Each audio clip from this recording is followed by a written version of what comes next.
Ang bilang naman ng mga naapektuhan po ng Bagyong Christine sumampa na sa halos kalahating milyon.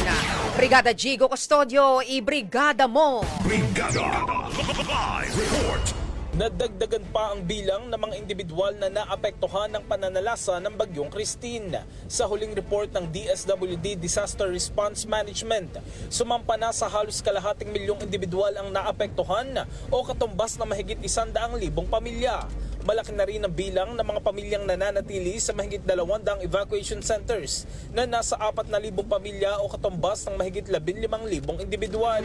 Karamihan sa mga ito ay mula sa Cagayan Valley Region, Mimaropa, Bicol Region, Region 6, 8, 12 at BARM. Umakyat na rin sa 41 kabahayan ang labis na nasira ng mga pag-ulan habang nasa kabuoang 100 at 46 na bahay ang partially damaged. Tuloy-tuloy naman ang relief efforts ng DSWD sa mga lalawigang apektado na nakapaghatid na ng inisyal na 2.3 milyong pisong halaga ng humanitarian assistance.